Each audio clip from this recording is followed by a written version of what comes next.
Hello जी, कैसे हो आप सभी। मैं उम्मीद करता हूँ आप सभी अच्छे और बेहतरीन अवस्था में हो। आज है 27 और 28 फरवरी 2022 का लेक्चर और हमारा लेक्चर बहुत ही बेहतरीन पिक्स है। देखिए कितने खूबसूरत पेड़ों के बीच में, जंगल के बीच में कितना मस्त घर बनाया है। तो इस पिक से आपका मूड, मैं उम्मीद करता हूँ आपका मूड अच्छा हो जाएगा। और जो हमारी सबसे पहली न्यूज़ है वो जुड़ी हुई है यूक्रेन से। बहुत ही बुरा हो रहा है यूक्रेन के साथ में। मिसाइल के द्वारा कीव जो इसकी राजधानी है उसको हिट किया गया, और कीव जो है यूक्रेन है वो डिफेंसिव मोड में आ गया है। और कीव में बहुत से नागरिक मारे गए हैं।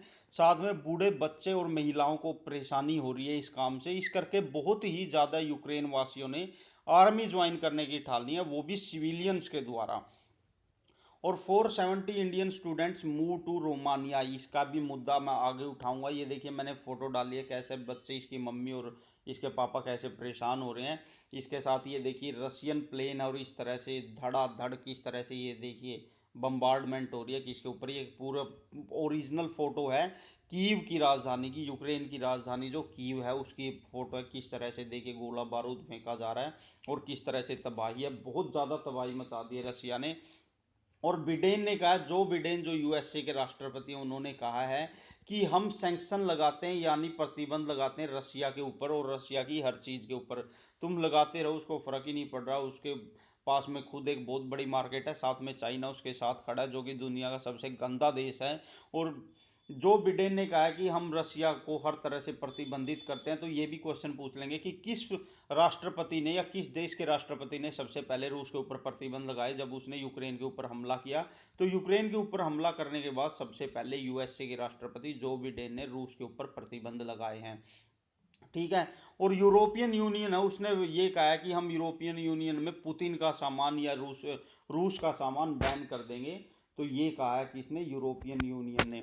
और 50,000 यूक्रेनियन, ये देखिए 50,000 यूक्रेनियन ने क्या किया, इन्होंने आर्मी ज्वाइन कर लिया जो कि सिविलियन है। अपने देश की रक्षा के लिए देशभक्ति का बहुत ही अच्छा इन्होंने एक लेसन दिखाया पूरे वर्ल्ड को। और जिसमें महिलाएं, बच्चे, बूढ़े, जवान सब हैं। अब ये देशभक्ति में और देश की सुरक्षा के लिए यूक्रेन की सेना में शामिल होंगे, जो कि आम नागरिक हैं। और इनको ट्रेनिंग भी देनी शुरू हो गई है किसके द्वारा, यूक्रेनियन आर्मी के द्वारा, रूस के खिलाफ। और क्या हुआ है कि वहाँ से अभी क्या है कि इंडिया है ना, इंडिया ने यूनाइटेड नेशन सिक्योरिटी काउंसिल में यानी अब्सटेन किया है। यूनाइटेड नेशन सिक्योरिटी काउंसिल में दो तरह की वोटिंग हो रही है, एक यूक्रेन के पक्ष में, एक ये रसिया के पक्ष में। यानी सभी देशों से पूछा जा रहा है आप ये रसिया के पक्ष में या यूक्रेन के पक्ष में। और जो यूक्रेन के पक्ष में है वो यूएसए या नाटो के पक्ष में भी है। तो इस युद्ध में इंडिया ने अब्सटेन किया है, यानी न्यूट्रल रहा है, तटस्थ रहा है। उसने वोटिंग ही नहीं किया, ना ही रसिया के पक्ष में और ना ही यूक्रेन के। अगर क्वेश्चन आ जाए तो ध्यान रखना है कि इंडिया तटस्थ रहा है और उसने किसी के भी पक्ष में वोटिंग नहीं की है, ना यूक्रेन के और ना ही रसिया के। ठीक है। और अभी क्या हो रहा है कि मैंने आपको बताया था, ये देखिए ये जो न्यूज़ है, ये इस न्यूज़ पे चलते हैं जो सबसे पहली न्यूज़ थी। 470 भारतीयों को निकाला जा रहा है रोमानिया के रास्ते से। कहाँ, यूक्रेन से। 20,000 जो इंडियन है वो फंसे हुए हैं कहाँ पर, यूक्रेन में। और वहाँ यूक्रेन से उनको निकाला जा रहा है किस रास्ते से, रोमानिया के रास्ते से। और जो रोमानिया के रास्ते से उनको निकाला जा रहा है, इसका एक प्रोजेक्ट का नाम दिया गया है, या जो ये जो ऑपरेशन है इसका नाम दिया गया ऑपरेशन गंगा। तो बहुत ज़्यादा इंपॉर्टेंट है, आपने याद रखना है। डायरेक्ट पूछ लेंगे ऑपरेशन गंगा किससे जुड़ा हुआ है। तो ऑपरेशन गंगा जो जुड़ा हुआ है यूक्रेन में से भारतीयों को निकालने के लिए ये ऑपरेशन चलाया गया है। ये भी पूछ सकते हैं यूक्रेन में से भारतीयों को निकालने के लिए कौन सा ऑपरेशन चलाया गया, तो ऑपरेशन गंगा चलाया गया। बहुत इंपॉर्टेंट है। और यूक्रेन में से ये भी पूछ लेंगे भारतीयों को किस देश के रास्ते से निकाला गया। यूक्रेन को से पहले भारतीयों को लाया गया रोमानिया, और रोमानिया से फिर उनको इंडिया लाया गया। बहुत इंपॉर्टेंट है। इसके साथ ही बता देता हूं, स्वामी दयानंद सरस्वती जी को कोटि कोटि प्रणाम किया गया देश के प्रधानमंत्री नरेंद्र मोदी के द्वारा। और ये बोला गया है कि ये बहुत ही महान पर्सनैलिटी थे जिन्होंने सामाजिक, सांस्कृतिक और धार्मिक सुधार आंदोलन चलाया और भारतीय समाज के लिए बहुत बहुत काम किया या भारतीय समाज की सेवा की। स्वामी दयानंद सरस्वती एक दूरदृष्टा थे जिन्होंने शिक्षा और सामाजिक सुधारों से लोगों का जीवन उन्नत बनाया। उनकी जयंती पर उन्हें कोटि कोटि नमन, प्रधानमंत्री नरेंद्र मोदी। तो इनको नमन बोला गया और इनको सच्ची श्रद्धांजलि दी गई है। मैं इनके ऊपर थोड़ा बताना चाहूँगा आपको। जो प्रधानमंत्री नरेंद्र मोदी से पहले मैंने इनको इनका अलग से हिस्ट्री में पढ़ाया। हमारा जो हिस्ट्री के लेक्चर है मॉडर्न हिस्ट्री के, उसमें बताया गया है कि स्वामी दयानंद सरस्वती के बारे में बहुत डिटेल में मैंने बताया, ये कौन थे, क्या क्या इनके देश के लिए योगदान थे। वो सब आप जाके देख सकते हैं, मेरा हिस्ट्री का बहुत ही डिटेल में लेक्चर है।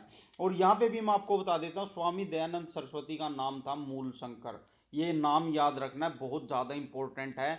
डायरेक्ट पूछ लेंगे कि स्वामी दयानंद का बचपन का या रियल नेम क्या था, मूल शंकर।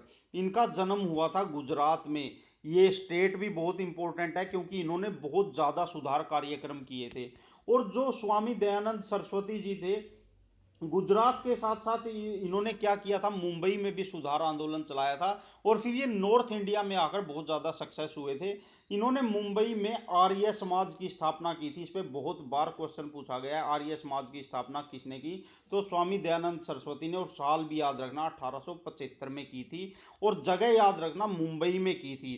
आर्य समाज जो बहुत ज़्यादा सक्सेस हुआ था ना, वो लाहौर में या नॉर्थ इंडिया में हुआ था। लेकिन ये डायरेक्ट पूछ लेंगे, लाहौर या नॉर्थ इंडिया में ये सक्सेस हुआ तो इसकी स्थापना कहाँ पर हुई, लाहौर में हुई क्या, नहीं, इसकी स्थापना मुंबई में हुई थी और 1875 में हुई थी।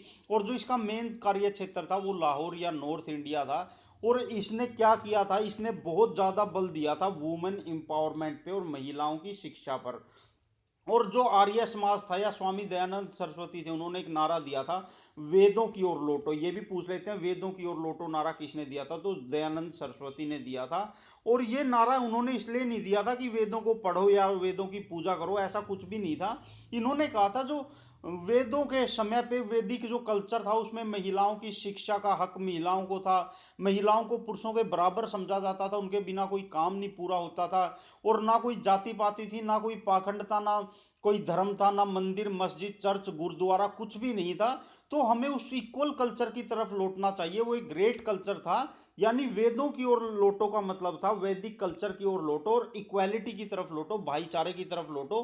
पाखंड का, जाति पाति का, छुआछूत का और जो महिलाओं के साथ दुर्व्यवहार होता है या महिलाओं को छोटा समझा जाता है पुरुष से, इसको खत्म करो। यानी कि सभी को इक्वल मानो। और इन्होंने स्त्री शिक्षा पर, वुमेन एजुकेशन पर बहुत जोर दिया था। और ये पाखंड के और जाति प्रथा के कट्टर दुश्मन थे। ये पाखंड और जाति प्रथा से नफरत करते थे। ये मान लो इनके जो सुधार कार्यक्रम इतने ग्रेट थे। तो आपने याद रखना है, वेदों की ओर लौटो नारा स्वामी दयानंद सरस्वती के द्वारा दिया गया था। और इन्होंने एक अभियान चलाया था घर वापसी, जो अभी क्या कर रही है, प्रेजेंट की गवर्नमेंट है, ये भी घर वापसी का आंदोलन चला रही है। तो ये करंट से जुड़ा हुआ है, थोड़ा इंपॉर्टेंट हो जाता है। घर वापसी का मतलब था, यानी जो सनातन धर्म से, हिंदू धर्म से दूसरे धर्म में लोग चले गए थे, उनको वापस हिंदू धर्म में लेके आना, ये था घर वापसी। और ये भी पूछ लेते हैं, घर वापसी सबसे पहले किसके द्वारा चलाया गया था, तो वो दयानंद सरस्वती जी के द्वारा चलाया गया था। बहुत ज़्यादा इम्पोर्टेंट बन जाता है क्योंकि ये आज के समय में भी उतना ही ज़्यादा लागू है जितना पहले था। और मैं ये भी बता देता हूँ, इन्होंने जो मतलब हिंदू धर्म के लिए या भारतीय समाज के लिए काफ़ी काम किए थे, जाति प्रथा के खिलाफ या जो पाखंड के खिलाफ या महिलाओं के साथ जो भेदभाव होता था उसके खिलाफ। और इन्होंने साथ में एक नारा दिया था, ये भी बहुत इंपॉर्टेंट है, इंडिया फॉर इंडियंस, यानी भारत भारतीयों के लिए है। यानी अंग्रेजों को लात मार के यहाँ से बाहर निकालो और भारत को आज़ाद कराओ। ये नारा भी डायरेक्ट पूछ लेते हैं, भारत भारतीयों के लिए है या इंडिया फॉर इंडियंस किसने दिया था, तो वो दिया था स्वामी दयानंद सरस्वती ने नारा दिया था। बहुत ही इंपॉर्टेंट है। ठीक है, तो ये अपने क्षेत्र में काफ़ी सफल भी रहे थे और इनके द्वारा जो काम किए गए वो भारतीय समाज में आप देखे देखे भी जाएंगे। और आर्य समाज आज भी उत्तर भारत में एक प्रमुख जगह रखता है, तो ये हमारे लिए ही इम्पोर्टेंट हो जाता है। ठीक है, तो अगली जो न्यूज है वो है कैबिनेट से जुड़ी हुई। कैबिनेट ने क्या किया है कि G20 का सेक्रेटेरिएट बनाएंगे, सचिवालय बनाएंगे भारत में। देखिए बहुत ज़्यादा इंपॉर्टेंट है, डायरेक्ट पूछ लेंगे G20 का सेक्रेटेरिएट सचिवालय कहाँ पर बन रहा है, तो वो भारत में बन रहा है। या ऐसे भी पूछ लेंगे, भारत जो है उसमें अभी किस अंतर्राष्ट्रीय समूह का सचिवालय बनेगा, तो वो है G20। और ये बहुत प्रमुख समूह है, इसमें विश्व की सबसे महान 20 अर्थव्यवस्थाएं हैं। तो बहुत ज़्यादा इंपॉर्टेंट है। और ये जो पास कर दिया गया है बिल, यानी कि सचिवालय बनाया जाएगा भारत में G20 का। और G20 में 20 देश हैं, Argentina, Australia, Brazil, Canada, China, France, Germany, India. देखिए इंडिया भी इसका एक मेंबर है तो और भी इम्पोर्टेंट हो जाता है। Indonesia, Italy, Japan, South Korea, Mexico, Russia, Saudi Arabia, South Africa, Turkey, United Kingdom, United States, European Union. European Union यानी 19 प्लस एक संगठन, 19 देश और एक संगठन। इवन यूरोपियन यूनियन भी इस संगठन का एक पार्ट है। ये मान लो कितना इंपॉर्टेंट होगा ये। और जो G20 है, भारत इसका सचिवालय अपने देश में बनाने जा रहा है। और 2023 में जो G20 की अध्यक्षता भारत ही करेगा, तो आपके लिए इंपॉर्टेंट हो जाता है। डायरेक्ट पूछ लेंगे G20 की अध्यक्षता भारत कब करेगा, तो 2023 में। या ये भी पूछ सकते हैं 2023 में कौन अध्यक्षता करेगा G20 की, तो वो करेगा भारत। और आपने याद रखना है 2021 की जो G20 की मीटिंग हुई थी वो इटली रोम में हुई थी। इस पे क्वेश्चन बनने के बहुत ज़्यादा चांसेस रहते हैं। और जो 2022 की जो मीटिंग होगी G20 की, वो कहाँ पर होगी, वो होगी बाली, इंडोनेशिया में। ये भी आपने याद रखना है, इस साल बाली, इंडोनेशिया में G20 की मीटिंग होगी। ये हमारे लिए क्यों इम्पोर्टेंट है, क्योंकि विश्व की 80% व्यवस्था, अर्थव्यवस्था, इकोनॉमी G20 देशों के द्वारा ही चलाई जाती है। विश्व की 75% पॉपुलेशन G20 कंट्री में रहती है और भारत भी इसका एक मेंबर है। तो बहुत ज़्यादा इंपॉर्टेंट है। और इसकी जो स्थापना हुई थी 1999 में हुई थी, 999 याद रखना। बहुत इंपॉर्टेंट न्यूज़ है, सीरियसली बता रहा हूँ, एग्जाम के लिए बहुत ज़्यादा इंपॉर्टेंट है। ठीक है, तो ये था हमारा आज का लेक्चर, पूरा का पूरा डिस्कशन। मैं उम्मीद करता हूँ आप सभी को बहुत पसंद आया होगा। मैंने अपना बेस्ट दिया है। ये 27 और 28 फरवरी 2022 का डिस्कशन था। और हमारे हिस्ट्री के लेक्चर कंटिन्यू चल रहे हैं, मैं उम्मीद करता हूँ वो भी आपको पसंद आ रहे होंगे। हिस्ट्री के बाद मैं पॉलिटी शुरू करूँगा और पॉलिटी को कंप्लीट करवाऊँगा। एम लक्ष्मीकांत जो बेस्ट बुक है पॉलिटी की, जिसको गीता कहा जाता है, तो वो बुक मैं कंप्लीट उससे करवाऊँगा पॉलिटी।